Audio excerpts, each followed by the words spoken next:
Miqtë të Rrëtësh Shkodra, mirëmbrëma në një tjetër seri të puntatave të Simfoni Festash. Dhe nga dali afrohemi fundit në fakt, por besoj që personazhet, figurat e mirënjohura dhe të suksesshme të vitit 2025 kanë dhënë sadupak jo vetëm në studion tonë energjinë pozitive, por është reflektuar besoj edhe tek shikuesit. Së bashku me Blertën dhe Ariolën, përsëri do ta vazhdojmë këtë energji deri në minutat e fundit të programit. Pa diskutime të vogla, jemi me fat se sonte një tjetër personazh shumë pozitiv mbi të gjitha, sepse pastaj karriera e tij flet më së miri edhe kontributi i tij në qytetin e Shkodrës, por jo vetëm. Por që ne jemi shumë të prirur tek njerëzit pozitiv për t'i patur edhe pranë dhe pse jo, për të marrë pak energji pozitive nga ata. Mario, si the fundi, është gjërat e bukura kanë edhe një fund. Fundi një viti dhe fillimi një tjetri plus surprizat bukura. Ose fundi një kapitulli dhe fillimi një tjetri, kështu. E quajmë si të doni. Profesor Ferdinand Diaku, si e titullon ndryshe ndoshta? Normalisht s'kam si shkoj linjës ndryshe, domethënë, megjithatë përshëndetje gjithëve, e para. Sa shumë prezantim mund të bëjmë për profesor. Për ftesën dhe është kënaqësi të jem prezent në këto emisione kaq të mrekullueshme që ju bani shpeshherë dhe Rrëtësh Shkodra është pjesë e rëndësishme e jetës tonë. Do të thënë vërtet që është fundi një viti të mrekullueshëm dhe fillimi i një viti tjetër më të mrekullueshëm. Me që i tek fundi një viti të mrekullueshëm, çfarë bën këtë vit mrekullueshëm për ju? Atëherë, çdo njeri e shikon jetën me një farë optimizmi dhe ajo ma kryesore është dashuria për jetën, për veten, për njerëzit që rrethojnë. Dhe kjo është ajo pjesa e mrekullueshme që unë doja quaja. Aq më tepër që këto festa të fund vitit tashme po reflektojnë tek të gjithë atë mirësinë dhe dashurinë e madhe që kanë njerëzit, përveç gjëra të vogla që normalisht do ketë, por nëpërsi shpreh një dashuri, sidomos këtë fundvitit, një dashuri e madhe nga të gjithë njerëzit pa përjashtim, pa dallim ngjyra dhe idesh. Profesori ende s'ka dalë në temën e duhur se është modest, po sigurisht profesori ka lidhje jo vetëm me shëndetin, por mbi të gjitha me futbollin, sepse jo më kot është në këtë studio. Këtë vit ka patur 20 vjetorin e themelimit të Ju Bandanja Shkodër, ekipi i parë i futbollit të femrave, të vajzave për etik. Në fakt të vajzave në vendin tonë, pra ka sjellë dallëndyshën e parë të top këmbës shqiptare në futbollin e vajzave. Kështu që profesori ka patur një vit të jashtëzakonshëm. Normalisht themi kena pas gjithë, pasi të gjithë patjetër. Shkodra krenohet me ato historitë e veta që ka, sepse është futbolli i meshkujve, futbolli i femrave, hipizmi. Ndalej tek futbolli i vajzave, profesor Lërët. Janë shumë gjëra që kemi arritur. Është piknisja është në Shkodër. Edhe në fakt është një krenari, sepse lindi pikërisht në një zonë, le ta quajmë provincë, pra në një provincë lindi pikërisht futbolli. Në një zonë ku nuk ka marrë asmendja, realisht për shumë gjëra, po themi kjo është po për ta sqaruar ndoshta edhe për publikun, le ta pranojmë faktin që opinioni publik është shumë i vështirë për të thyer ky opinion edhe tabuja, patjetër. Sa i vështirë ishte në fakt ky opinion, ashtu siç thotë edhe Blerta. Normalisht ishte e vështirë, se tashmë ka marrë për masa të mëdha zhvillimi i futbollit femrave, tash ka për masa të mëdha gjeografike. Në fillim ishte i vështirë, pasi vetë vendi, mund të quaj një lagje e Shkodrës, pra Jubani, megjithatë ka historitë e veta në kontributet që kanë dhënë shumë figura personalitetet të Jubanit, ku mund të përmendim Zef Jubanin dhe Zef Jubanin aktor, Monsignor Franedhin, do Markun sot, pra ka shumë personalitete të tjera. Pra nuk është një rasti, ndërsa unë personalisht kam rreth 35 vite që punoj në qytetin e Shkodrës, pra është ajo mendoj që ka ndiku ajo. Profesor, ku qëndron të vështirësia e parë e sjelljes së futbollit të femrave në vendin tonë? Pra, cila ishte vështirësia me të cilën u përplasë fillimisht? Bërja e ekipit apo çfarë? Atëherë, nuk ishte lehtë të grumullosh ose të organizosh 12 femra që të demonstroshin në një fushë, fatmirësisht një kalqeto dhe në bord të shtëpisë, kjo ishte ajo që ndihmoi, në një fushë me uniformë sportive normalisht me të shkurta, ishte pak e vështirë. Tash më tepër në një vend me mendësi thellësisht ndryshe si ky Yni. Në një vend absolutisht po, por unë duhet të kujtoja ditë pasi edhe 200-300 shikues kanë qenë prezent të e njek për kuriozitet se si do të shfaqesh performojnë. Event po që i.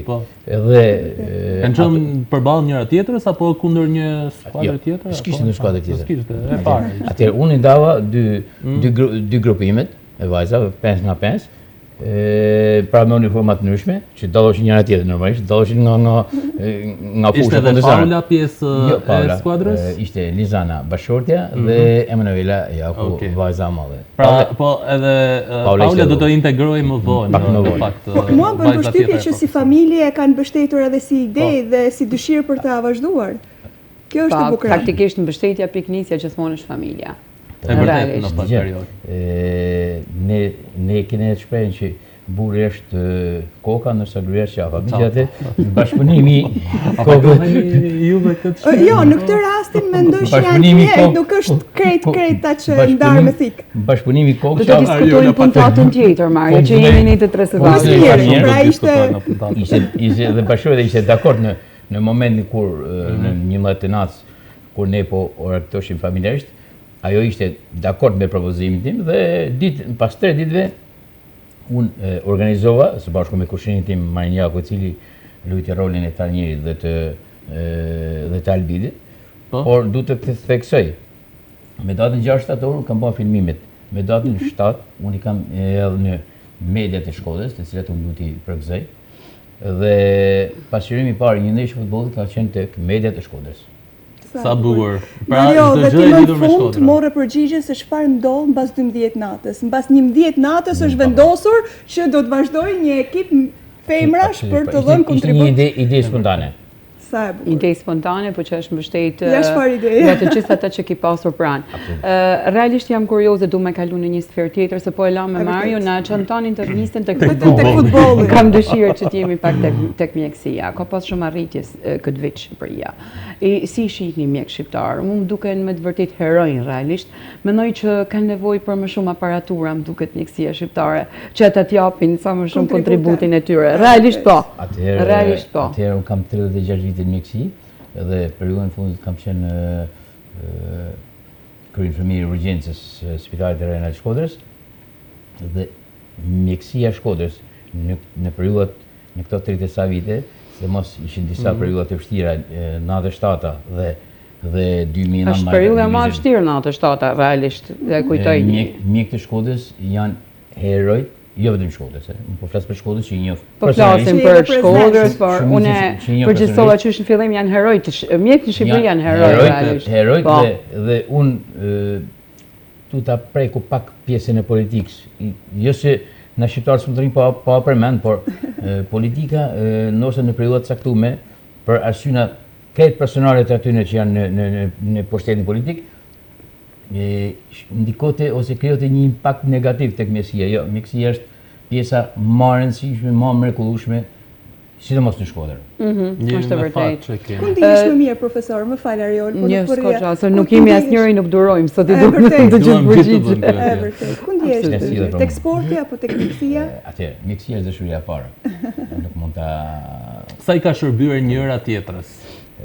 Normalisht i kanë shërbyer sepse duke dhënë në thojza leksione ose informacione mjekësore, dhanë pjesa sportit, ka evitu, ka ndiku pozitivisht në shëndetin e mirë. Patjetër. Në fakt një periudhë e vështirë ishte koha e Covidit në Shkodër. Çfarë situate keni përjetuar, profesor? Kur them keni përjetuar gjithë komuniteti i mjekëve? Atëherë ka qenë një situatë shumë e vështirë. Kaotike, realisht. Ishte, ndoshta, mjekësia globale u gjetë pa përgatitur për atë situatë. Dhe mendoj që të gjithë e kanë përballuar me shumë sakrificë, por kanë dhënë një kontribut të madh në shëndetin e masës së madhe, pasi që numri i pacientëve ishte shumë i madh. Profesor, do të na japësh një këshill në këtë kohë virozash se ne jemi kollur pafund këtu në studio. Sa shumë ja kollur. Po të gjithë jemi kollur të shumë. Vetëm unë jam dëshmitar. Kondicioneri nuk është i mirë, megjithatë na duhet. Na duhet, këshilla e parë, shikon Mario për gjenerin. A është kjo efekti? Po derisa ti nuk kollesh Mario, nuk është ngjitës, lutem. Ti kështu. Mario. Virozat e stinës gjithmonë ose nuk ka më viroza stinët, po thojmë, sepse virozat këto vite të fundit si thu shfaqen her pas here me ndryshimet klimaterike, pasi edhe klima ka ato ndryshime thelbësore, absolutisht po. Në këtë kohë dikur kena pas borën këtu në Shkodër. E vërtet. Sot na ka marrë malli për te. Dhe domosdoshme më duket. Dhe ta them një fjalë që thonë të moçmit, absolutisht që ti na duhet pak borë për me heq të grifnat që kemi në këmbë. Profesor, çfarë marrëdhënie keni me dhuratat? Atëherë, dhuratat janë marrëdhënie e ndërsjellë mes njerëzve, duke shprehur dashurinë me njëri tjetrin ose duke e ndarë dashurinë, se dikur dhuratat kanë qenë shumë të vogla dhe zakonisht janë nda. Nëse e kam sjell, pra është nda nga familjarët ose nga miqtë. A dhuron apo më shumë merr dhurata? Cili është raporti? Raporti, në fakt, ndoshta në pozicionin që kam marrë shumë dhurata, por edhe kam dhuru, jam mundur të dhuroj. Çfarë dhuron kryesisht? Atëherë nuk mundesh me varet tek personat që ti përgatit nga karakteri. Varet te personat që ti do më i bën një dhuratë të tillë. Mundesh ose sipas situatave të personat që ke përballë. Cila është dhurata më e veçantë që ke marrë, profesor? Janë shumë dhurata, por këtë vit. Mos para disa vite kam marrë një dhuratë nga Blerton, kështu që nuk do. Blerta është një nga personat që bën. Megjithatë, un kam një dhuratë që tashmë është bën shumë e shenjtë për mua. Nga i njëri Monsinjor Simon Kulli, i cili ndroi jetë para pak viteve. Dhe kam një dhuratë të tillë që është shumë e shenjtë, Nën Tereza me bekimin e saj. Ma ka dhuru në periudhën e Covidit, kur ai vinte shpesh herë tek unë, së bashku me familjen e tij, dhe në shenjë mirënjohje ka dhuruar atë dhe ajo do të jetë një dhuratë e veçantë, me që ndodhi dhe kjo ngjarje. Unë dua të përmend faktin sepse në një periudhë kur profesori udhtonte në Jeruzalem. Okej, në një vend kaq të shenjtë, unë me zi gjejta rastin për të kërkuar diçka të vogël, duke qenë se jam shumë e lidhur me këtë faktin e vendeve të shenjta dhe porosia ishte që e ruaj shumë me fanatizëm dhuratën e sill, pikërisht nga ky vend. Nuk e them më gjatë, mjafton kaq, por që është shumë e veçantë dhe që është kujdesur për shumë persona të tjerë për t'u sjellë diçka, duke sikur sjellin dhe fat nganjëherë të tilla dhurata. E veçantë dhe një gest shumë fisnik. Me kartolinat si i keni punë? Vazhdoni të dërgoni apo të merrni kartolina për fund vit? Kam marrë kartolina, ndoshta nga disa kështu spontan, nuk ka se kena. A vazhdon tradita? Ja, sikur ka ra tradita, megjithatë në për shkolla kam pa që janë organizuar thjesht për me rikujtu një traditë, pasi është kartolina ka një emocion tjetër absolutisht. Megjithatë sot falë dhe teknologjisë, kartolinat janë kthyer në digjitale. Pasi fatkeqësisht dhe shumica e njerëzve janë nëpër botë, jena të detyruar me komunikum me anë celularit, me rrjeteve sociale. Profesor, a bën Jo, të lutem. A bën urime me kartolina digjitale, pra në WhatsApp apo në platforma të tjera, dhe çfarë përgjigje kthen kur merr urime të tilla ndoshta pa emër? Kur drejtohen pa emër? Normalisht kthej një përgjigje të përgjithshme, sepse pa preferon t'ja kthesh përgjigjet. Absolutisht po. Do me thonë që është një kartolinë që i dërgohet të gjithëve për një herë. Sa shumë pyetje do t'ju bëj Ariola dhe Blerta në puntatën e radhës për gjëra të tilla. Ta dish se shumica do të jenë pa përgjigje, me që e hapet temën. A mban mend një tekst kartoline që mund të kesh dërguar, sepse tekstet e kartolinave kanë qenë shumë veçanta dikur. Po një që të ka mbet mendje. Dikur ndoshta tekstet nuk po më kujtojnë, po janë ato që kanë qenë rimuese, ato rimuse. Ato tradicionalet. Tunden perdet për jashtë. Frynën për jashtë, tunden perdet e mëndashta. Mos kujto se të harrova kartolinë të dërgova. Në fakt, jo më kot sot profesorin ne përmendëm që në fillim prezantimin e tij për te faktit dhe kontributit, është një personazh shumë pozitiv edhe që na pëlqejnë shumë mesazhet që ai përcjell dhe prandaj dua ta pyes ndoshta sonte edhe për dhënë dhe një mesazh për gjithë ne. Në gjykimin tuaj sa popull egoist jemi, profesor? Dhe a na dëmton kjo me kaq shumë dashuri sa populli shqiptar ka? Egoist. Egoizmi është bën një sëmundje globale në fakt. Por egoizmi nuk du ta uksha pak ma poshtë se du ta uksha në rrafshin toksor, pra në masën e gjërat të njerëzve. Të kenë ego ma tepër për të shprehur dashurinë se për të arritur disa objektiva që i vënë vetes. Ndërsa politika duhet të ulet pak më rrafsh me njerëzit, që atë egon e sëmur që e kanë, të jetë një ego më e dashur për masën.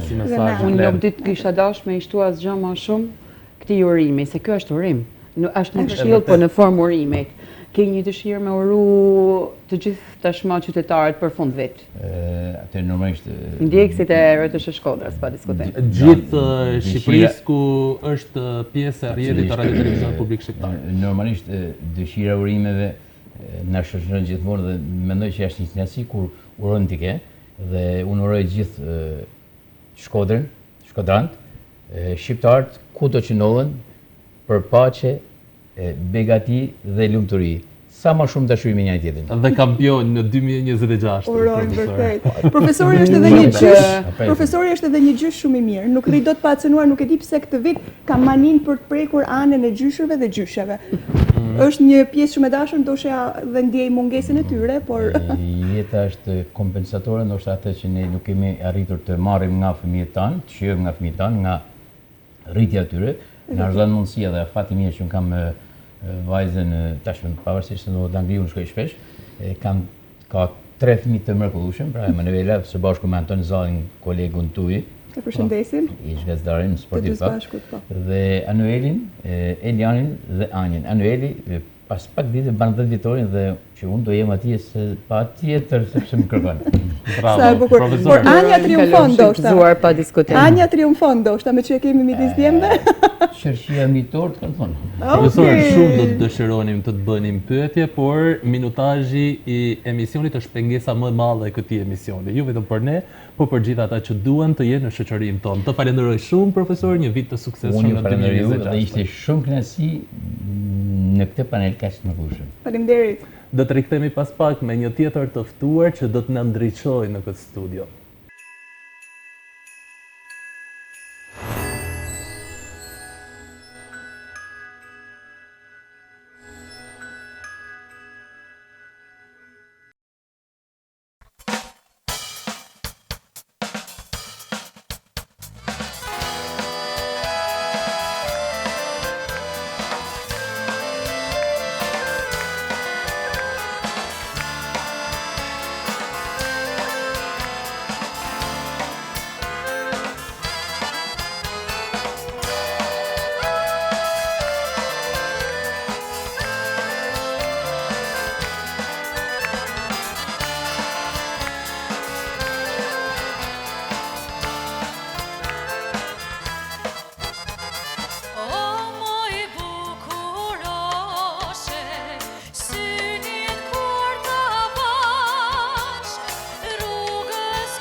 Jemi rikthyer sërish në këtë transmetim të programit Simfoni Festash me një tjetër personazh që ka pasur një ditë të suksesshëm. Nuk do ta zbuloj, vetëm do të prezantoj.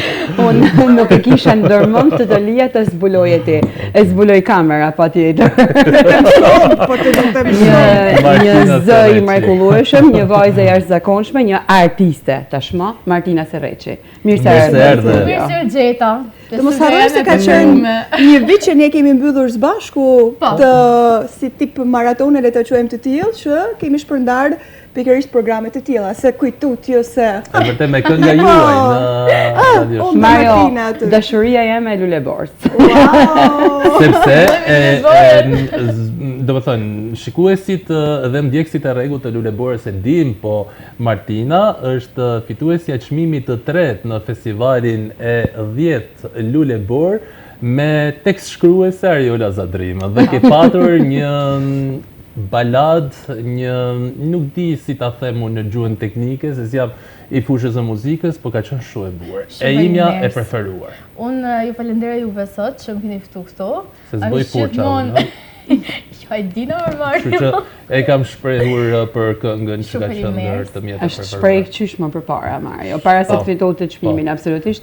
Që në momentin që u publikuan këngën në rrjetet sociale. Edhe unë e di që Mario është një ardashës i flakt, zjarrt i muzikës, apo jo? Kështu që në trego për këtë baladë që pate. Unë gjej rastin falenderoj edhe një herë Ariola Zadrimën që e kam këtu për kamerë sot edhe e kam pas shumë këtë kohë fundit. Si fillon kënga në Han të Shkodrës? Të kam prit si këngë që lihet veç me shpirt. Po mirë, ju të dini gabim. Ra një Han të refreni. Nisë se e do të kuptoj që çka gabim të shikoj. Ba jo ka jam më shumë. Han të Shkodrës. Është pjesa besoj pjesa e preferuar e tonëve, sepse gjithë kur kanë dëgju këngën ajo është pjesa kryesore. Është e shkputur faktikisht për shumë kohë një gjë. Kë po prisje ti në Han të Shkodrës? Është një pyetje për ty apo për Ariolën? Jo, për Martinën. Do të thotë për publikun, ku i dihet. Kë presim në Han të Shkodrës? Kë po prisje Martin? Kush nuk pret Mario dikën në Han të Shkodrës? Lutem Mario, të gjithë presin Mario. Në fakt, e di çfarë po pritja unë po prit çarmin tem kur shpallesha fituese po. Ti prisje të ishe fituese e Luleborës? Jo, shiko. Unë jam shumë dakord me çmimet. Po edhe kënga fituese ishte shumë e bukur. Patjetër, por kjo ishte patjetër diçka për humor, sepse jam shumë dakord me çmimet e Luleborës. Ngjiti edhe kënga jote tek publiku, ngjiti vërtet shumë. Po, mund të them që unë kam marrë shumë ndryshe këtë herë, shumë më shumë unë këtë herë, sepse unë jam prezantuar me materiale të tjera, video të tjera. Por ky material ishte i vetmi që unë e kam ndjerë. Ndër gjithë ato materiale që kam pas Lulebor, kjo fal Ariolës unë vazhdoj të këngull që duhet të ketë një çmim publiku në këtë festival. Dhe mendoj që do të ishte një çmim publiku kjo këngë për hir të vërtetës, na specifikon. Mirë që e tha Blerë se përgon ndoshta për rallën tjetër edhe uroj që të vinë. Çfarë ndolli Martin në edicionin e fundit, si e përjetove, sa e shijove? Unë në fakt jam përgatitur për këtë këngë shumë më përpara se muaj i përgatitjes festivalit, flas për provat e tjera. Unë kam pas një bashkëpunim shumë të mirë me Ariolën dhe Florent Boshnjakun, të cilën e falenderoj shumë që jo është përkushtu kaq shumë kësaj këngë, sepse vërtet kam pa një përkushtim që unë nuk e kam pa me asnjë person tjetër që kam punuar përpara. Si lindi bashkëpunimi? Lindi nga Ariola në fakt. Ariola ishte ajo sherrë, molla sherrë, ishte gjithmonë Ariola. Ma sherrë për mirë këtë herë. Pa diskutim. Por lindi nga Ariola. E kina një mohabet shumë midis grupit mollshave, po hajde pa lajm për ju. Edhe cilën e falenderoj shumë prapë se njoftë Florentin. Na tregon se si lindi kënga. Mos ta thuj më falenderimet, tregove si lindi kënga. Kënga ka lindë të drejtën shumë, unë e kam përjetuar shumë si këngë. Edhe në momentin e parë që e kam dëgju, kam pas një emocion shumë të fortë, kam qa, patjetër që kam qa, se unë jam shumë rob emocional, dhe ato që m'njohin e di. Janë të bukura lotët e të tjera situata. Po, sidomos lotët kur janë nga emocionet e mira dhe të bukura. Unë në fakt jam kënaqur pafund që kënga është prit shumë mirë edhe nga publiku, kam pas shumë fjalë mira edhe nga persona, do të thënë, kolegët e mi, Juria, gjithmonë kanë folë mirë. Kush nga kolegët të ka përgëzuar? Unë kam vënë diçka këto kohët e fundit, sepse patjetër në intervista, në televizor, gjithë janë shumë të dashur dhe shumë përkrahës, por kur vjen puna e ballafaqimit personal nuk është ashtu. Edhe le të jemi të drejt për drejt edhe për publikun, sepse jo çdo gjë është ashtu si duket. Unë më ka mjaftu përkraja e Ariolës, më ka mjaftu përkraja orkestrës, sepse kanë sjellë këngë shumë bukur, përkraja e prindëve të mi, që gjithmonë i falenderoj për përkrajen e tyre, edhe e njerëzve të mi dashur. Kjo më ka interesu dhe më ka knaq mu. Pastaj ato, edhe po të më thojnë bravo, suksese, unë e di që se kanë me vërtet, kështu që... Çfarë do të bësh me këngën? Do ta zhvillosh më tej? Patjetër që unë do ta zhvilloj më tej. Kënga do lançohet me një videoklip në YouTube. Dhe në gjitha platformat e tjera së shpejti, sepse edhe nga ngarkesa që kemi pas në këtë periudhë, nuk ka qenë e mundur, por që do vi në të gjitha platformat shumë shpejt. Martina, ishte një eksperiment, po, më ndjes edhe për këtë pyetje, a ishte një eksperiment për ty kjo këngë, pra Martina me një balad? Ndërkohë që jemi mësuar pak më ritmike. Jam mësuar ritmike, po ndoshta ajo ritmike nuk jam mund. Do të thënë kjo jam mund. Jo, kohët e fundit unë e kam vrit Martinën me shumë balada. Jo thjesht Lulebor, por edhe në për festivale të tjera, s'po i përmendje me emrin se por ideja është që ka pas balada. Disa vite në fund po eksperimenton me baladat dhe rezultojnë të suksesshme sepse unë e shoh zanin e saj shumë sepse Martina ka qenë shumë ritmike në Lulebor. Jo, Lulebor ka pasur për të tjera. Le të themi arsye pse un kam qenë ritmike, sepse kënga ndoshta nuk është bërë për mu. Do të thënë nuk është ajo që kam dashur unë. Është thjesht një këngë që më është bërë dhe unë jam mundu me sjell në performancën time më të mirë, por nuk kam qenë unë. Do të thënë ajo s'është Martina, kjo është Martina. Kjo që kemi pak të sa e ndjen, sa bashkangjitesh me tekstin dhe me këngën, ka të bëjë shumë kjo pjesa. Gjatë kohës që Martina flet dhe komunikon, unë vëri një tatuazh shumë bukur, pikërisht lutem kamerën ose më fokusohet pikërisht. 1933. Ja. Dhe dy krah aty në fund. Atëherë kur shohim këtë datën po këtë Angelin këtu, kujtojnë gjithë se për çfarë kam bë, pse e kam bë, për kë e kam bë. Faktikisht kjo është ditëlinja e gjyshit. Gjyshi ka dorëm të gjyshet gjyshi. Gjyshi është Angeli mbrojtës. Janë gjithë gjyshërit të ëngjëjt tanë mbrojtës. Unë gjithmonë prekem kur flas për gjyshe. Janë të shenjtë, vërtet, na rikthejnë fëmijërinë. Edhe unë besoj se ajo është krenar për mua dhe një pjesë të karrierës time do ja dedikoj gjithmonë atij, sepse ai ka qenë shumë pro meja dhe gjithmonë kam qenë princesha e gjyshit, sepse kam qenë fëmija e parë. Dhe dy si për lotër kam shumë. Dhe shpresoj që atje ku është ai të jetë krenar për mua. Dhe jemi të bindur që po, dhe të jetë mirë me Zotin, është një shprehje shumë e këndshme kjo. Martin, faleminderit që këtë emocionin ti ndave me ne. Se edhe mund të ishe... Jo, nuk ka problem. Ke marrë dhurata për këtë fund vit? Ke dhënë dhurata? Ke shpërndarë dhurata? Po, sot... Si e ke marrëdhënien me dhuratat? Unë vdes me bë dhurata. Vërtet? Unë kam shumë me bë dhurata. Ana ke sjell dhurata sot?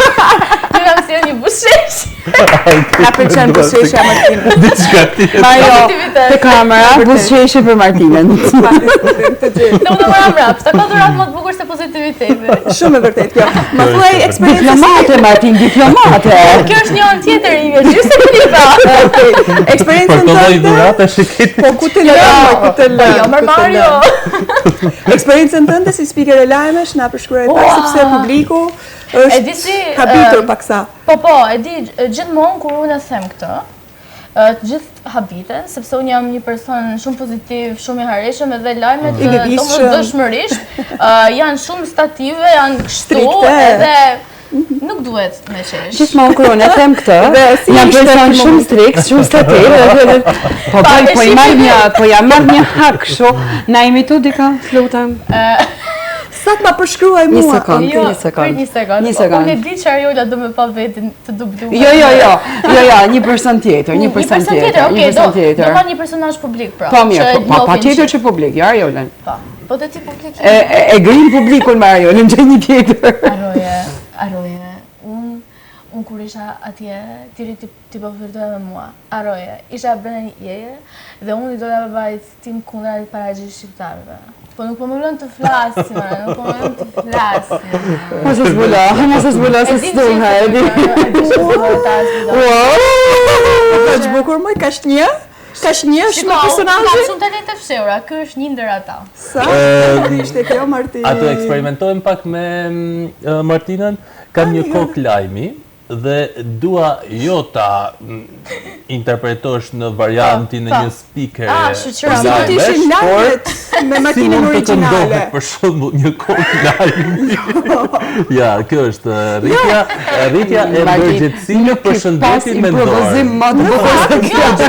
Jo, unë mendova se si do të ishin lajmet ose do të bëheshin me natyrën e Martinës. Le ta këndoj. Martinën e ka shpejzën muzikë, kështu që na këndoj pa kokën e lajmit për shëndetin mendor. Bukur, se ka shumë nevojë ta dëgjojnë këtë në këngë njerëzit. Hajde një herë. Hajde. Do të thënë nga këtu, a? Po.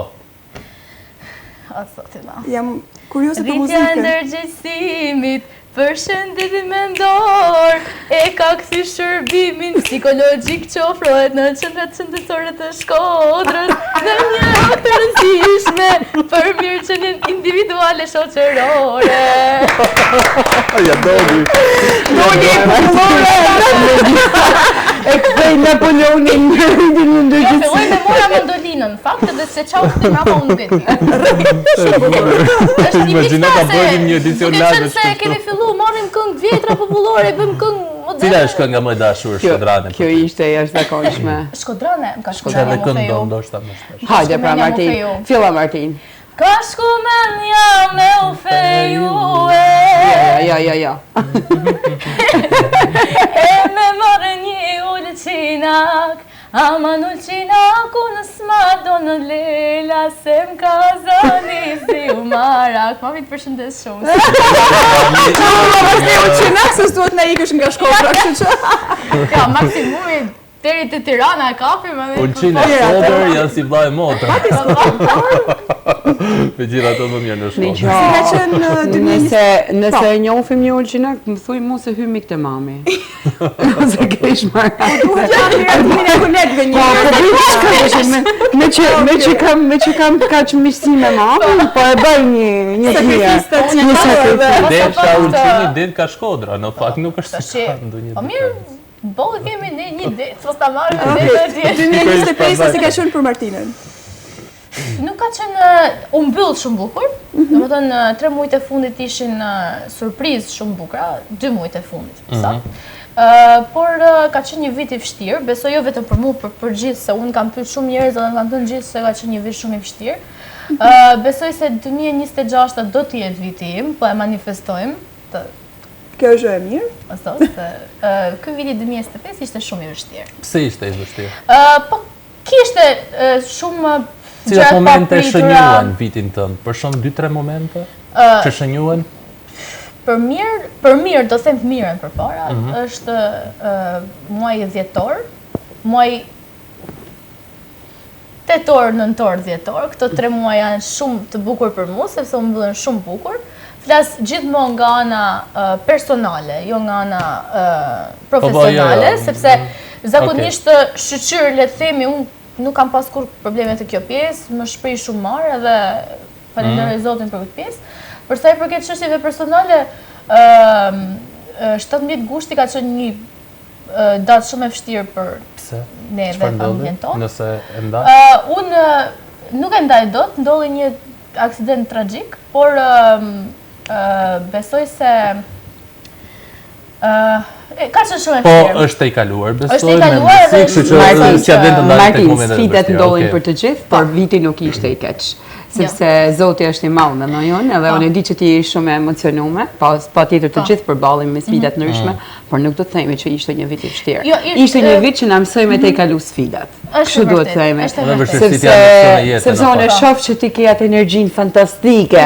Ku nuk ka njeri me këtë energji që nuk të i kalon çdo sfidë që i del përpara. Edhe na pëlqen kur ndajnë të tilla momente sepse të tjerë të shohin që të gjithë kanë probleme dhe i te kalojnë kaq bukur. Sepse jo shumë unë jemi të vërtetë realisht. Unë hasem gjithmonë me vështirësinë e profesionit tim, sepse çdo person mendon që ti e këngëtare, ti këndon, jo ti e ke për qef. E di si mendojnë personat si jo kanë breku, futen një tralala se në rregull. Por të them drejtën, ky profesion është shumë i vështirë, ka shumë përgjegjësi, sepse ti jo vetëm do dalësh mirë vet, do kënaqësh dhe publikun, edhe ato për shembull që të kanë bërë këngën, e kupton, nuk është çdo gjë vetëm unë, s'është kënaqësi vetjak, unë patjetër unë e adhuroj këndimin, e dashuroj këndimin. Nuk do e ndroja kur profesionin tim me diçka tjetër, as nuk e imagjinoj veten të bëj diçka tjetër në jetë, por patjetër është një përgjegjësi shumë e madhe. Edhe unë gjej rastin shpeshherë në për intervista që ta them që pritni pak se nuk është dashje lehtë sa duket. Është shumë e drejtë kjo. Shumë e bukur. Një urim nga Martina për televizikuesit. Po.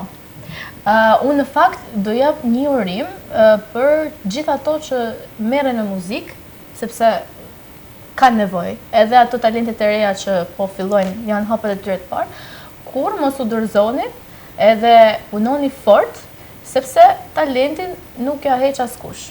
Nuk ka rreshë. Fantastike. Motivuese. Fantastike. Martin gëzuar. Gjithashtu të urojmë edhe ty një vit të mbar. Uroj dhe juve një vit shumë të mbar njëherë, dhe faleminderit shumë për ftesën, se unë gjithmonë kënaqem me ju. Është gjithmonë kënaqësi të kemi.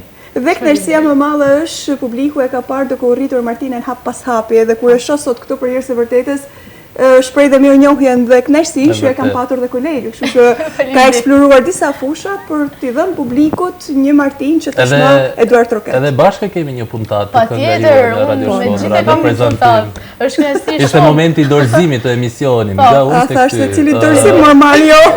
Kemi një puntat në Radio Shkodra. Ky fund vit po hap të fterët. Po, se çfarë? Po shohim, do shohim, se kemi puntatën e fundit. Shkruaj. Se çdo bëhet, do i shënojon. Martin, faleminderit. Faleminderit Martin. Juve, jam shumë mirënjohëse. E bëjmë dhe një mbyllje? Në han të Shkodrës të kam frikë, si këngë që lihet veç me shpirt, ti serbe e unë ende jam, vajzë që besojnë dashnit pa thanë.